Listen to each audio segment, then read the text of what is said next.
Right. I think we can get started with today's reading group class. So, hello everyone, welcome back to our reading group classes.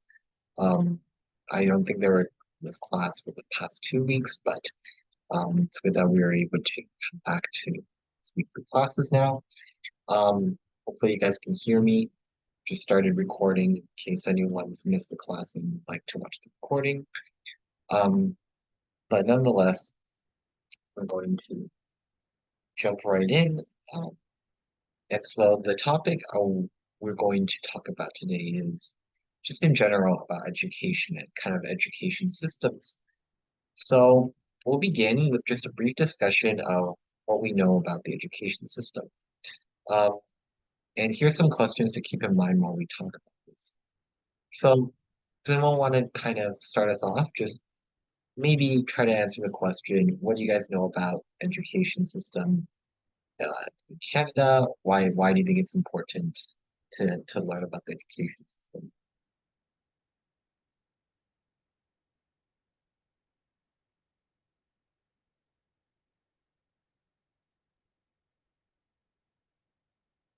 Anyone?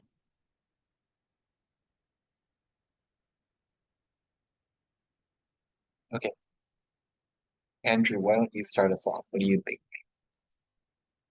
I don't know. I'm gonna search this up. Okay, someone else. How about Annabella? It's important because you get to compare Canada to other countries, and that might be a factor for you to decide where you want to live. For sure. So that's quite an important part of understanding our education system. What about just like education in general? Why do we think that's important to like talk about or like to be aware of this? Bessie, what do you think?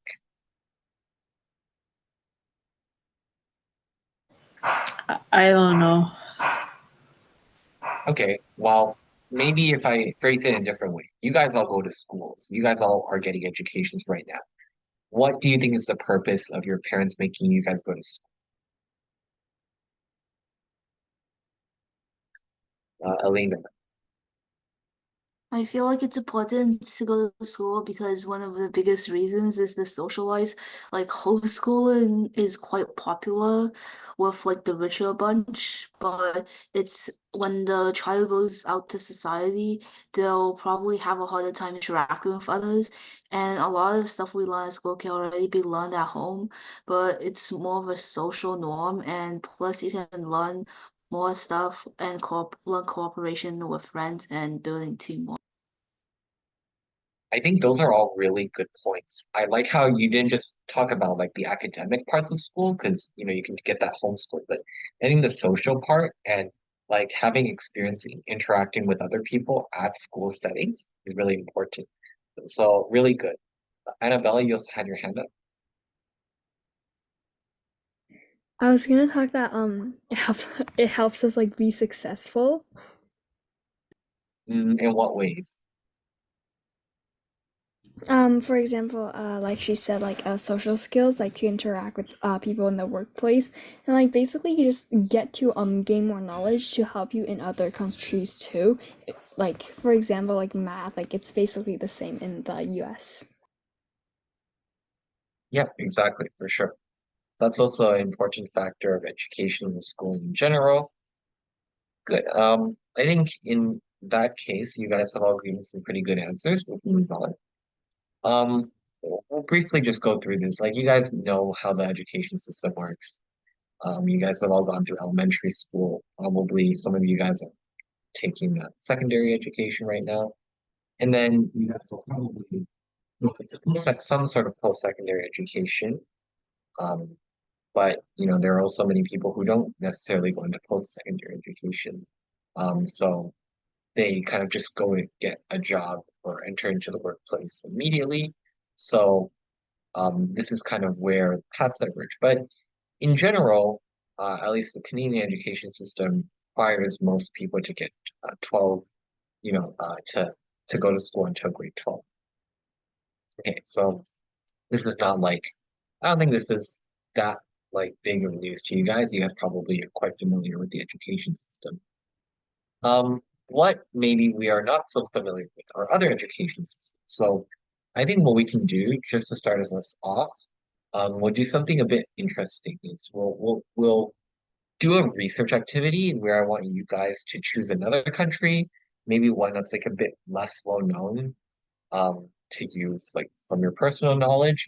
I want you guys to just research what the education system looks like in those other countries, right? That way you can kind of like get a global perspective and compare those education systems to ours. So some questions you might want to answer is education there free? Or if not, what is like the model for people to pay for education? For how many years is education required? And then any interesting facts you might find about the education system in the ways like it's different from Canada. Like, are there different subjects that you learn in those other education systems?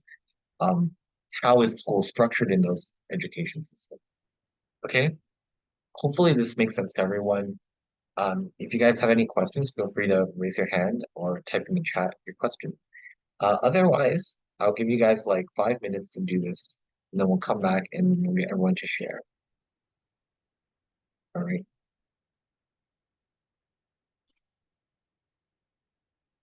Actually, well, maybe like say 4 minutes. There's some other stuff I want to discuss as well. So in today's class, so let's try to keep this not too long.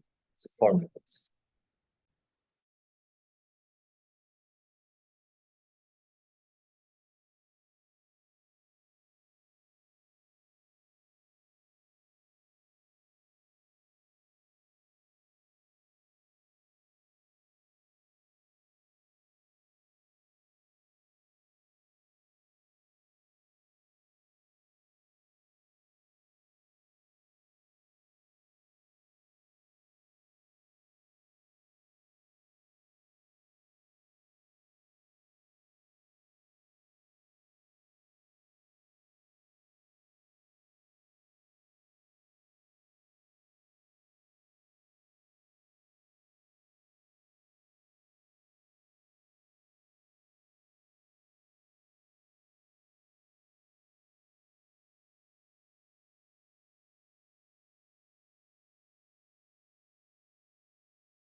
Okay, so I think it's been approximately 4 minutes, so let's just come back and have everyone share, and then maybe we can have some discussions based on the different education system that you guys have found.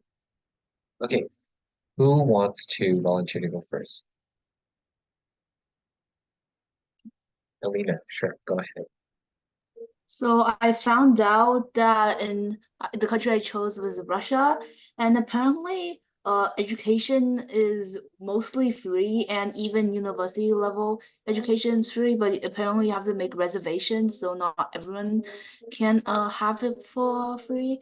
And they study for 11 years in total, 4 years in primary, 5 in lower secondary, and 2 in higher secondary. And some fun facts I learned about it was that uh unlike in Canada where it's split into 3 terms, in Russia it's split into 4 terms, and the length of the school year is significantly shorter, with starting from September the 1st of September to the end of May. And I don't know about their summer breaks, well, if they do summer breaks.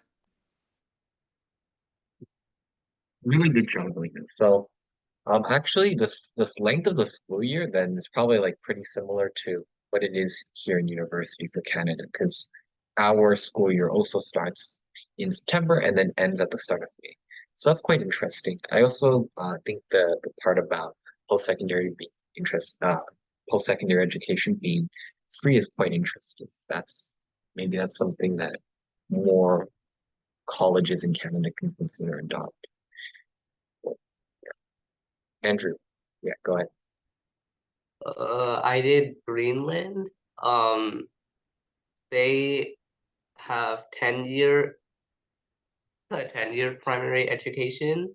It's compulsory for all children. They start at 6 years old and they end at 16. Uh, and it's controlled by the Greenlandic Department of Education, and Danish is taught as a second language from starting from first grade. It's free, and after primary school, they can go to a secondary education. Uh,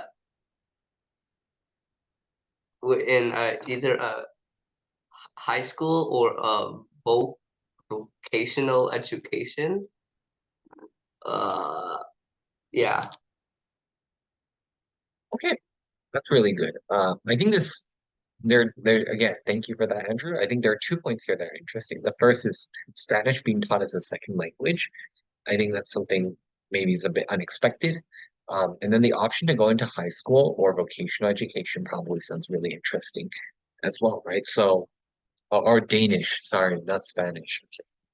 Yeah, that makes more sense actually. I mean, Greenland is part of Denmark, technically. So yeah, that makes sense. Um, so I think what's really unique is the option to go into high school, like we have here in Canada, or to go into vocational education. Some people consider high school as kind of like not as efficient because you're learning so many different subjects, but then you ultimately go into one field in university, right? So maybe it's more worth someone's time to go into vocational school to right after they finish elementary to or primary education, they can already start like learning or training for whatever job or career they want in the future. So that's quite interesting. Maybe we can have a bit of a discussion on that later. Okay, anyone else? You know, also a volunteer before I pick on the spot. Okay, Hebe. Um, the country I chose was Sri Lanka, and Okay. so education in Sri Lanka is mostly free until you graduate high school, so you have to pay for university and college. Children must go to school from grade 1 to grade 9, and after grade 9, they can choose to continue education or drop out for an apprenticeship or a job. And a fun fact is that in grade 5, every student takes a scholarship examination where some students can be like eligible for a better school.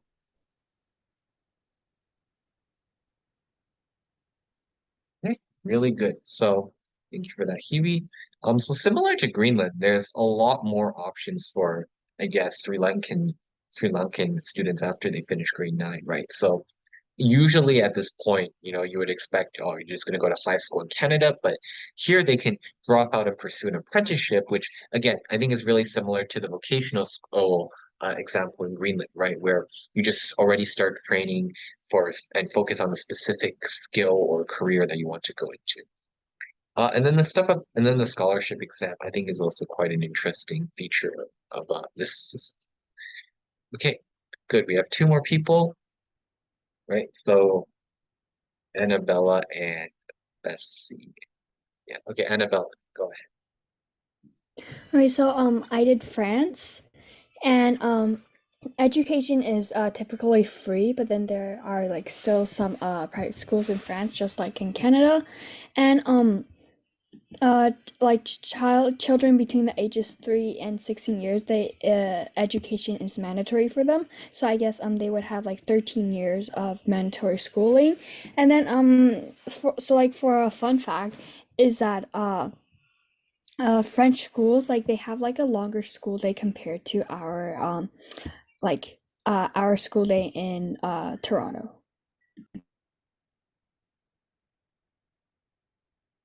No, do you know how much longer would it is? Like from what hour to what hour? I'm not quite sure, but I think it's like the morning till like until 6. Wow, that is quite late. Yeah. So at least probably like 3 hours um after when we would usually get off. Okay, very interesting. Thank you, Annabella. That just leaves Bessie, so Bessie, you can kind of give yours. I did Belarus. Uh, in Belarus, it's mandatory. School is mandatory from 6 years old to 15 years old, and then to go into university, you have to pass 3 tests.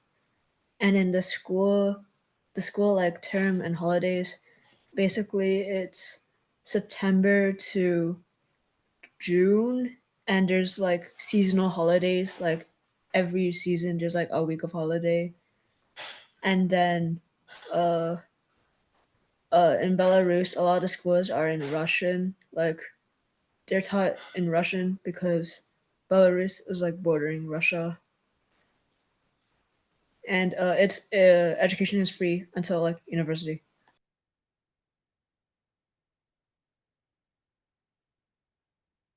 Okay, really good. So again, pretty similar to what I think here actually. But the school term, I guess, being just as long as in Canada here. It's quite an interesting feature. Okay, so I think there are some really interesting points here to discuss. Maybe we can discuss each of them individually. Um, just the first thing is let's talk about, so based on your guys' research, of course. First thing we'll talk about is thoughts on the length of the school year. This is a theme that we saw throughout all of the different education systems. And now that you guys kind of have an understanding of how different the school terms are for these different countries, what do we think? Do we think, or would we prefer school year that is significantly shorter than it is right now, or do we think that the school year from September to June here in Canada is a good length, and well, like summer vacation, winter vacation is already long enough for students?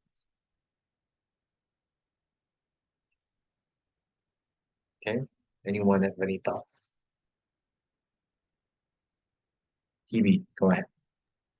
In my opinion, I think the Canadian school year from September to June is a good amount because it does like give us a 2 months of summer break, and also there's like PA days every month. And I think some people are already like very stressed with school. So if the school year were any shorter, they would have to pack in like the coursework a lot faster. And I think that would be too much work. Yeah, I think those are valid points, especially when you say like if you want to teach the same amount of stuff shorter, it's going to be more stressful for the students. So that's a good argument for why we should keep the school year like it is right now. Anyone have a differing opinion, or they want to like add more to what he said?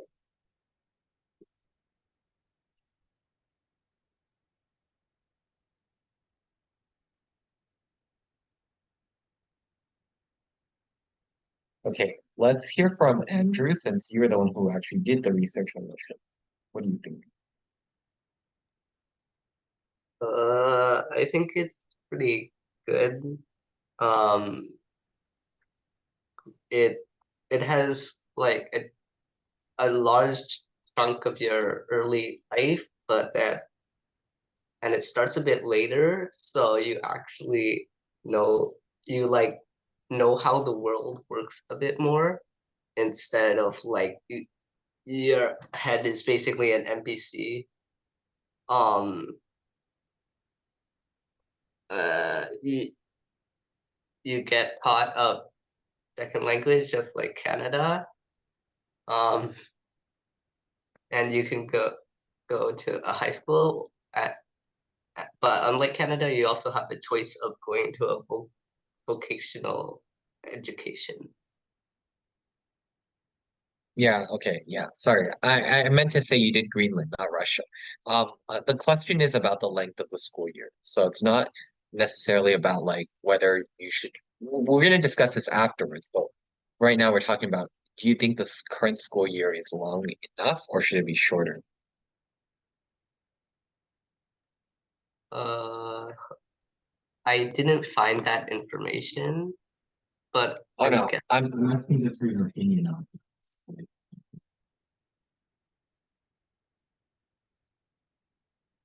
So I'm not asking you to like do research to find out whether like it would be scientifically better or not. I'm just like wondering what are your thoughts on like the length of the school year in Canada? Do you think it should be shorter or is the current length okay?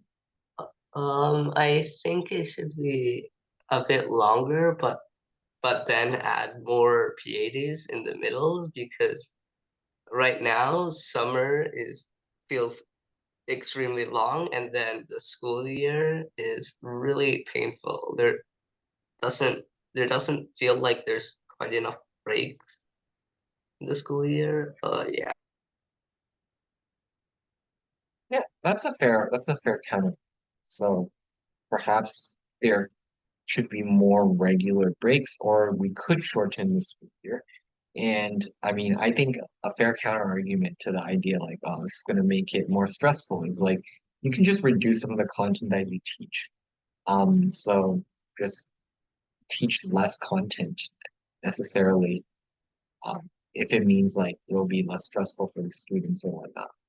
You know, they won't be so overloaded with work. I think, you know, there's still a reasonable way we could shorten the school year without, you know, adding additional work to students' plates. Okay, good. So I think that's sufficient discussion for this first thing. Second thing we'll talk about is this idea of like giving students who enter into high school the option to instead do like vocational education, doing apprenticeship. So this is something that we kind of already have in Canada. We have programs that actually allow you to get credits for high school by doing like apprenticeships or like trade work. However, the reality still remains that in Canada, high school is mandatory for everyone. So you do need to graduate. Um, and there are very few people who don't graduate high school in Canada. So the question I'll pose to you guys is what do you think about systems like in Greenland and Sri Lanka, where do you think it would be a good idea to add an option for students to drop out of high school and just completely focus on whatever career they want to go into in the future? Or do you think it is a good idea to force all students to stay in high school and get that like variety of different subjects, education in different subjects? Let's hear from two people at least. Okay, so we'll start with Annabelle. What do you think? To me, I honestly don't have an opinion on this. Okay, so if I were to make you take the side of, say, giving students the option to drop out of high school, what might be an argument that you can make for why we should give students the option to drop out of high school and instead do vocational education? Maybe it's like that students after high school they get more time to enjoy the youth like they're like, well, being young, like they have more time to explore. Like they don't have to make like a big decision yet. Mm-hmm. Yeah. For sure. Good. How about someone else? Someone else can add a point for why onto what Annabella said on the same side, or someone else wants to give, or someone else can give a different argument. So for why we should force all students to stay in high school. Who wants to go? Okay, Alina, what do you think?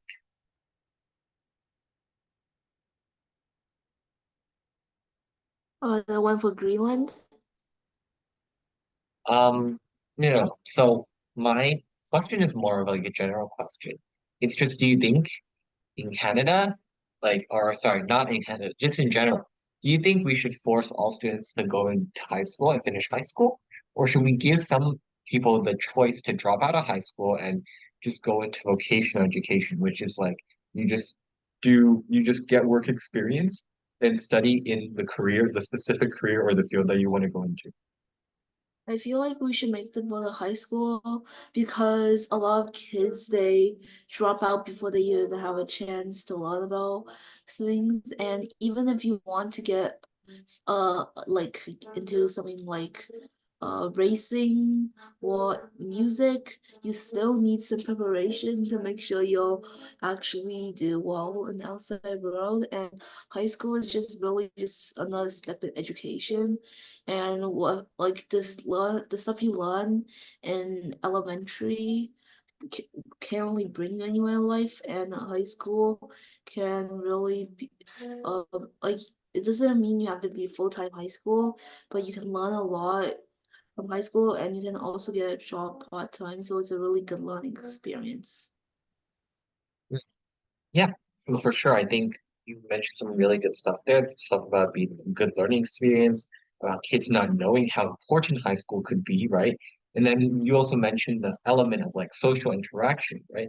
Going to high school and being able to go to clubs or do different activities or even just take classes with other people your age.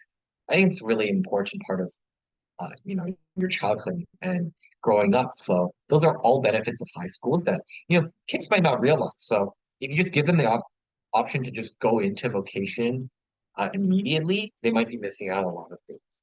So I think that's the argument for why we should force a lot more people into going to high school, or should force everyone to go to high school. Okay, excellent. I think that's a great discussion. The final thing we'll talk about is actually I have two more discussion prompts on this stuff. The third thing we'll talk about is how do we feel about the length of the school day? This is a very, very common, but I think quite controversial topic to bring up, right? Do we think that the current school day is good, or do we think we should have a longer, shorter school day? Do we think school should start later?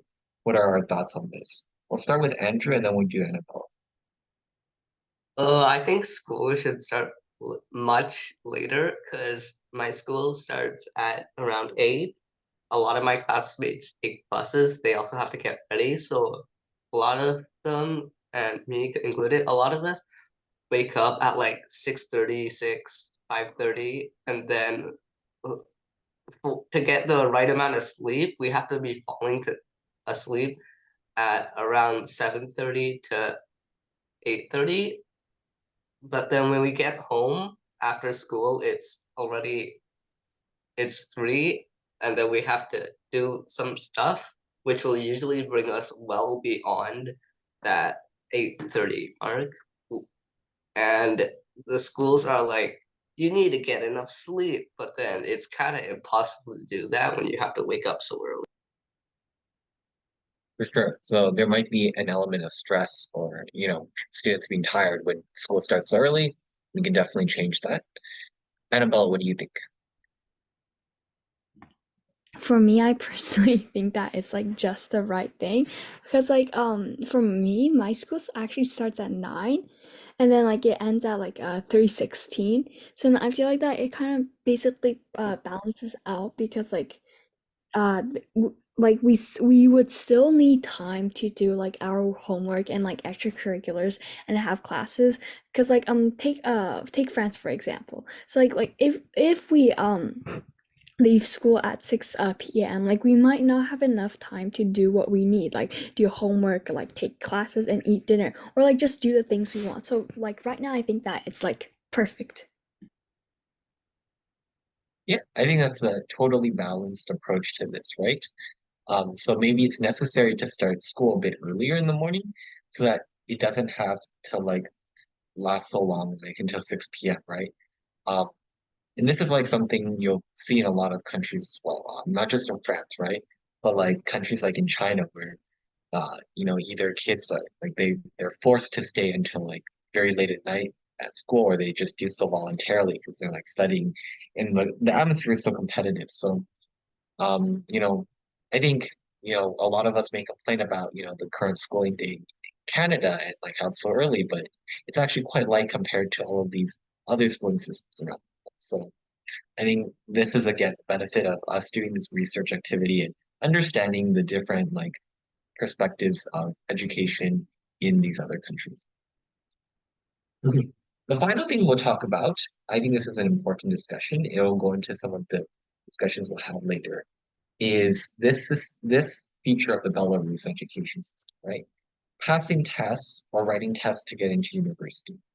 So this is something that a lot of other countries also have.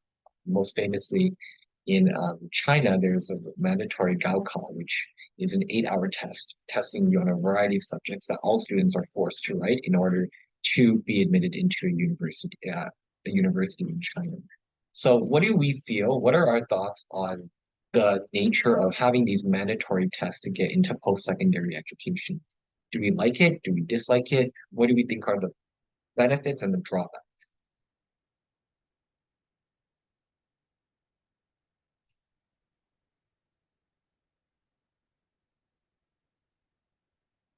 Okay, we've only heard from you. Bessie, what do you think?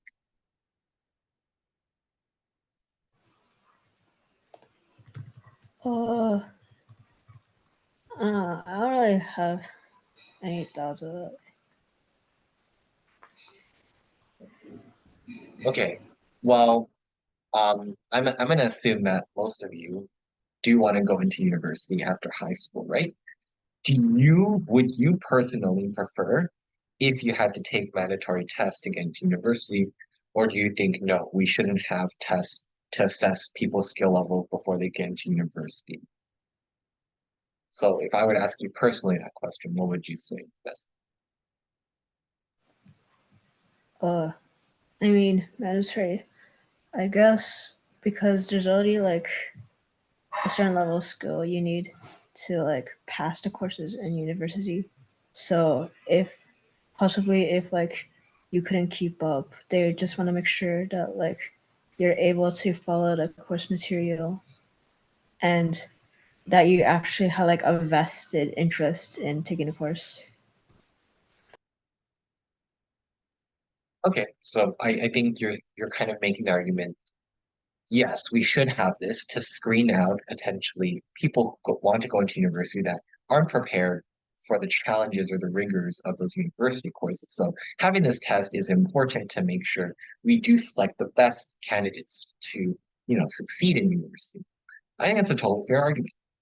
Um, TV, I haven't heard you in a while either. So what do you think?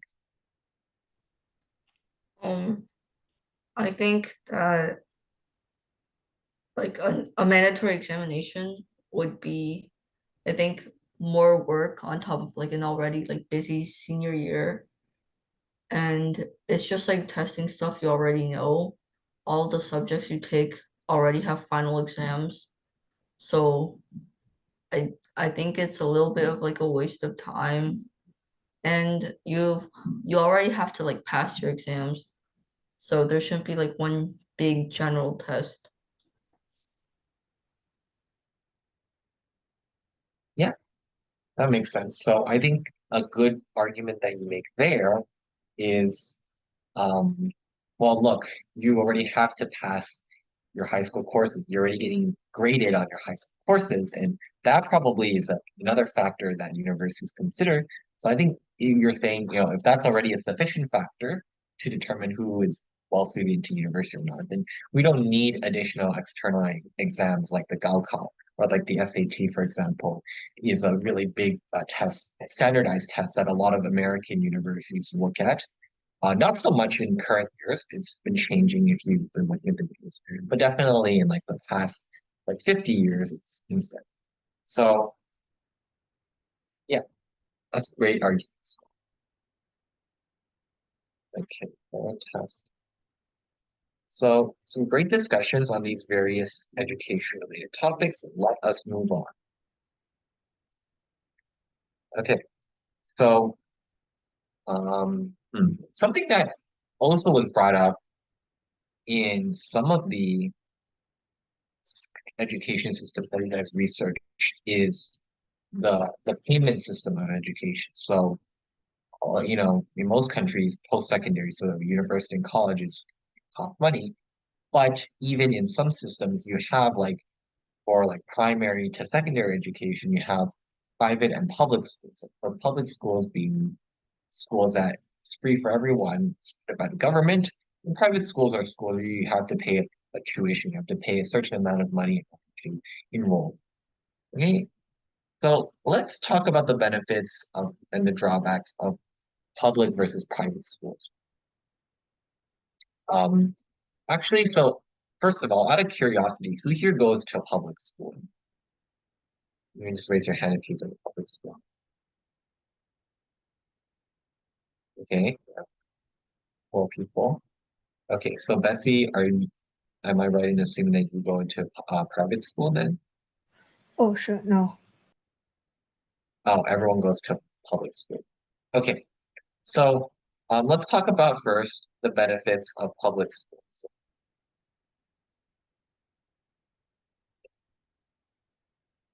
Who can give me a benefit or a good feature of public schools? Annabella? No, like tuition fee. Okay, so it's free, so I mean it's accessible for everyone. Yeah, what else? Andrew?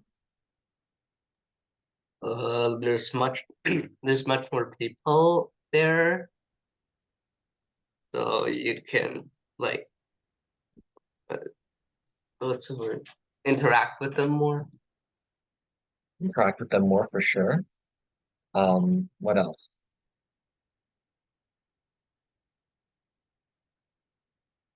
QB? What do you think?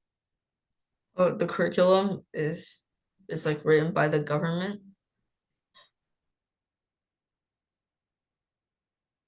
Yeah, for sure. And this is quite a big benefit, right? Because it's ensuring, and you know for sure that at least all the students that go to public schools are going to be learning somewhat the same things, right? The same subjects, they're going to come out of high school with the relatively same level of understanding. Alina?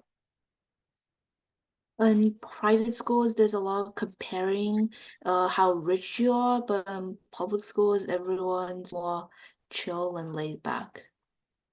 Yeah, for sure. I think that's definitely one of the biggest problems you highlight there with public, so not private schools is because, it's only where like the most wealthy students can afford to go there. There is a lot of like this elitism or like comparisons between students or a lot more competitiveness, right? And that's you can argue, oh well, look, that's good. You want students to like compete against each other to always be better. But at some point it does, breed things like stress and tension like harms like mental health problems. So definitely can also be a bad thing. And, public schools, like you say, probably could be more chill. Okay, well let's now pivot to private schools. What are some of the benefits of private schools? Andrew, what do you think? Generally, I think they let you learn more, and go more in depth on subject. Okay, so yeah, for sure. I think one thing is private schools, because students pay tuition to get there, private schools can afford to hire more teachers that cover more subjects. So in a public school, you might just be learning the basics like math, English, science, right? But in a private school, you might have options to learn about world history, for example, or Canadian government, or law-related courses, right? So, or business-related courses. So they might give you more option and choice. Alina, what do you think? I think that private schools, overall have a better environment, and just overall the students have, when you have a better environment, like it's a lot more organized compared to public schools where like a lot of stuff are secondhanded and not so new. And so since that like they have more new stuff, they're more motivated to learn, and since like it's more organized. Yeah, good points there, right? Again, comes from the fact that private schools have so much more money they can invest into upgrading and renovating their facilities, whereas for public schools, think about where the schools are getting their money from. They're getting their money from the taxpayers, right? Who are giving their tax dollars to the government, and the government's investing in education. So there's problems with that. For example, in the United States, where a lot of schools are funded by property taxes of the houses in those specific neighborhoods, this means that there is an inherent inequality in the amount of public funding that certain schools get. So if you live in a poor neighborhood and all the houses do not pay a lot of property taxes, then the schools that are going to get a lot less funding. They're going to be lower quality than compared to a public school in a rich neighborhood or a private school. So that is an inherent issue of inequality that public schools suffer from that private schools necessarily do not. And then this induces things like a better learning culture because you're more motivated when you have like better, more high tech classrooms, or you have like newer textbooks. Hebe? Some private schools can be very like specialized. So like if you were a ballet dancer, you could go to a private school where everyone was did ballet, and there would be special like time in the middle of the school day where you could all like do ballet together. But if you went to a public school, you'd have to do it on your own time, and I guess your education would be specialized on your sport. Oh, yeah. That's actually a really unique but really good point, right? There are private academies out there that not only give you basic education, but they also, in the other time, they maybe allow you to train to become like a professional athlete or like a ballet dancer or something like that, right? Or there are specialized private art academies out there that like train these people to like become like future musicians or painters or whatever, right? So again, private schools are far more flexible with those sorts of things when they have the money and the resources to create that environment for their students. Awesome.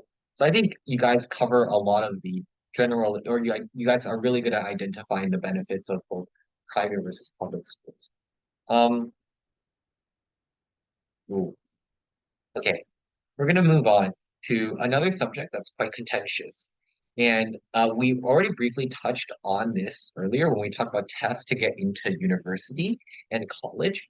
But I also think a really, really like heavily argued topic and a very controversial topic throughout the years is the idea of testing as a way to measure students' performance uh, over the course of their education, right? So some people say testing is a really important part of, students' education, but others are like, we should actually scrap testing as a method to measure students' performance as a whole and look towards other alternatives. So let's have a short discussion slash debate on this. And maybe we can evaluate both sides. What are the benefits of having tests, of things like exams or like, midterms or weekly like quizzes in our classrooms? And what do you think? It shows how good the student is, maybe tells them what they're good at, what they're not as good at, tell them what they need to work on. Okay, so it gives valuable feedback. Maybe a unique way in which tests. So maybe we should also think about, what makes tests different from other forms of evaluating student performance. Okay, and why are those unique ways that tests do it good? Hebe, what do you think? Tests are more are easier for like teachers to administrate because instead of observing or like just observing individual students on their performance and looking at their behavior, you can just give out the same test to everybody and then compare the score to see if they're good or bad. Absolutely. And I think you raise a really important point because a teacher does not have infinite time to individually evaluate each student's personal performance, right? Or to mark like 20 different essays or to look at 20 different presentations, right? So testing is standardized, which makes it easy for teachers to see, okay, is this student doing well in this course or not? And so the amount of resources that this costs is a really important consideration, given we just talked about why in a lot of public schools, these resources are heavily underfunded, right? So this is a good point. Anyone else have benefits for testing?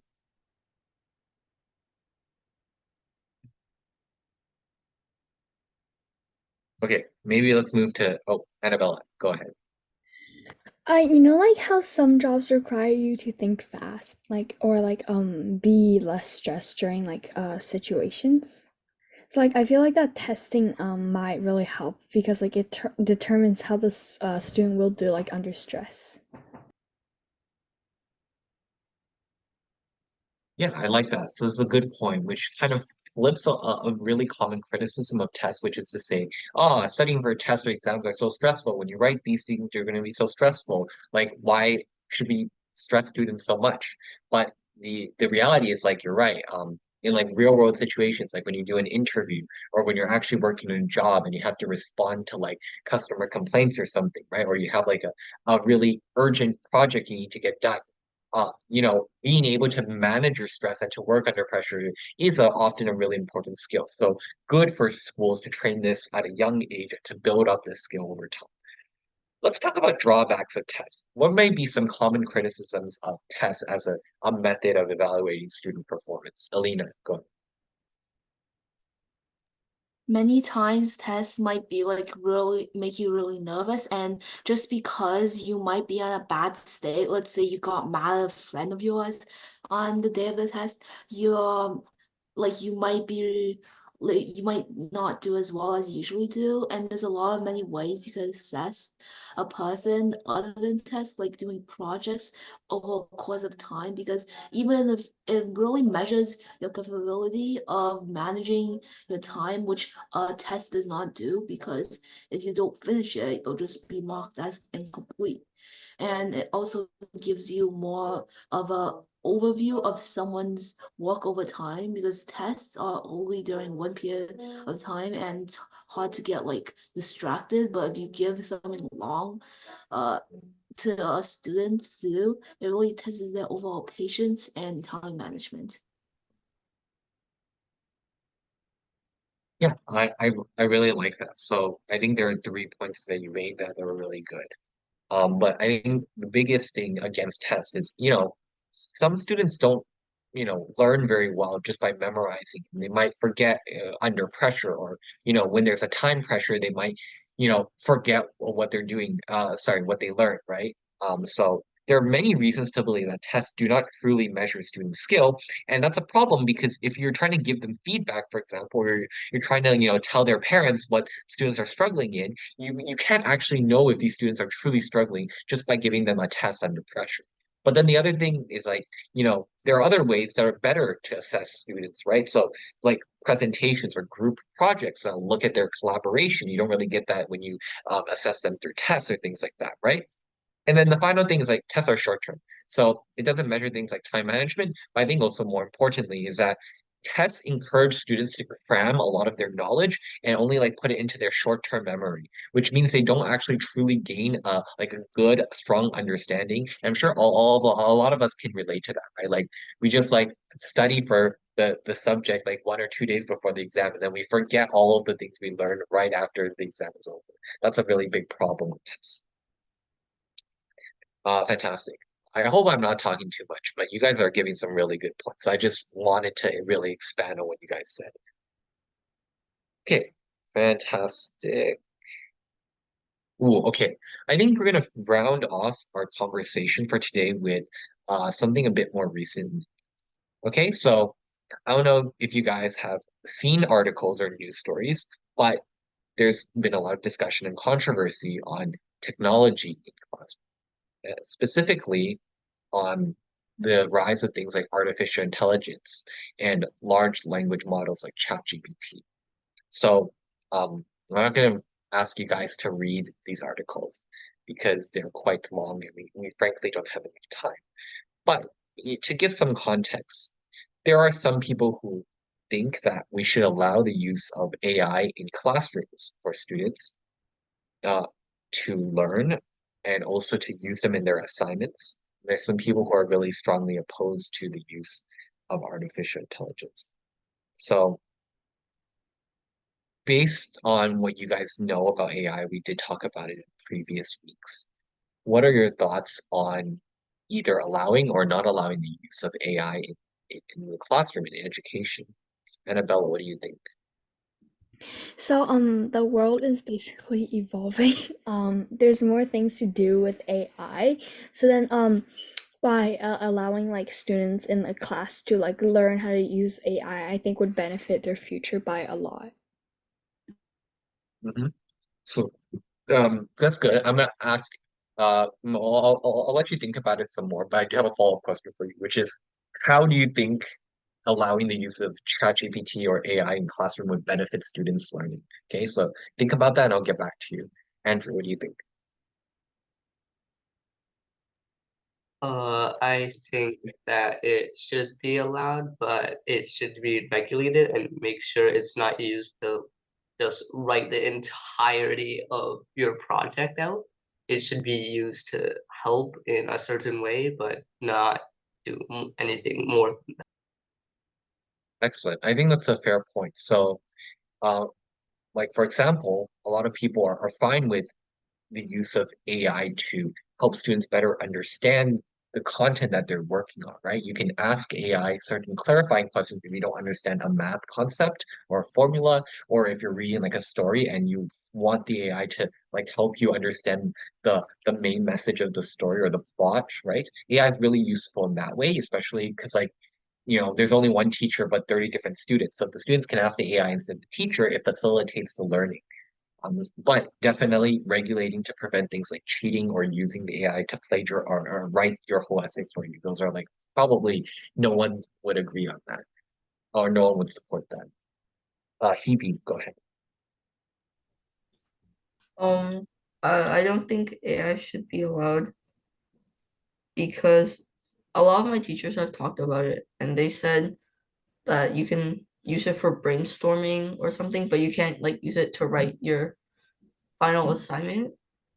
But I think there are a lot more resources that you can use for brainstorming that don't have the risk of cheating on such a large scale as AI.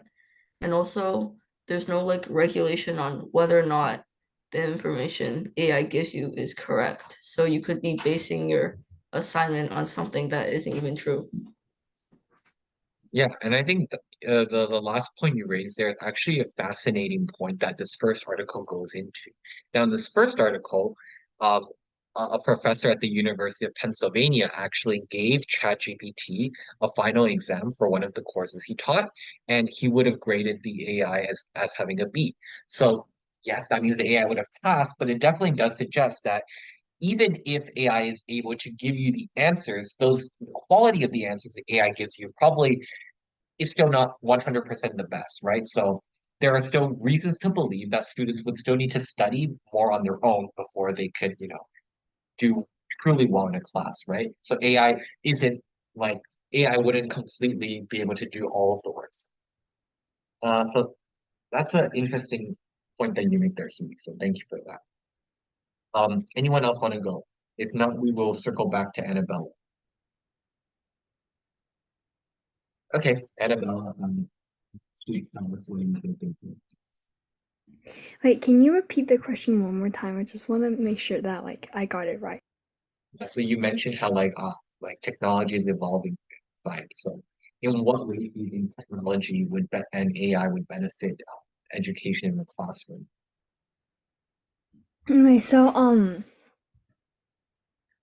I might make a counter argument. So like for like ideas, so basically AI goes to like many different ways where like even with the resources on Google, like even with all those non AI like resources we wouldn't think of, like it gives us like more like creativity, because like let's say that if we don't have a roadmap and then we have this really big assignment and then we use AI will technically help us to brainstorm, and once we get a start, like our creativity starts like doing its job, and then so basically we'll have more ideas.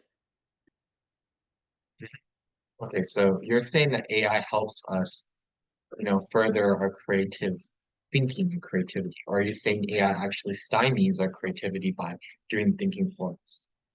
Just wanting to clarify. Yeah, and then just to add on to that, I feel like that AI actually helps a lot because like it could do like basic like addition and subtraction, right? So then like technically like if AI is like advanced enough, it could actually teach us lessons or like reword the problem in a much more simpler way that our teachers might not have reworded it. Oh yeah, for sure. I think that's also a fantastic point. Well, again, I think this all goes back to what we talked about with the problems of the public school education. Like teachers are not paid that much. Schools are really underfunded, and there are not enough resources. So potentially, with the introduction of AI, be more accessible. This can make education a lot like reduce the inequality in education to the extent that AI can act as effective teachers for kids that want to learn these concepts, and they can explain them in ways teachers couldn't. Um, and every kid can like use this AI, whereas there's only one teacher in its class. So actually, education companies like Khan Academy, for example, have started actually developing their own versions of like ChatGPT that are like personalized tutors that use AI technologies to tutor students. So really, really interesting to see that we're on the forefront of this AI revolution and the ways it can positively benefit education, while also being aware that we do need to make sure no one ever abuses this potential, right? Or uses it in a bad way that actually is like counterproductive to education. Okay, so I think that brings us to the end of today's class. Some really fantastic discussions on some really interesting topics related to education. Thank you guys all for participating, even if some of you guys I had to call on. But yeah, I think you guys made some really great points today, and hope you guys took away something from this discussion on education. Fantastic. Well, I'm going to post this onto the Google Classroom again if you guys are interested in accessing the resources, because I know some of you guys in past weeks asked me about that. Other than that, if no one has any questions or concerns, you guys are free to go out. I will see you next week, hopefully. Oh, can you join the Google Classroom? Yes, I will. 1 second. Let me pull up the invitation. Everyone else, you can leave if you don't have anything else. Yeah. Thank you guys for coming. Let me. There you go. All right. Once you guys join that, I will post a slideshow there. Have a good rest of your week, guys. Bye. Bye, thank you, have a good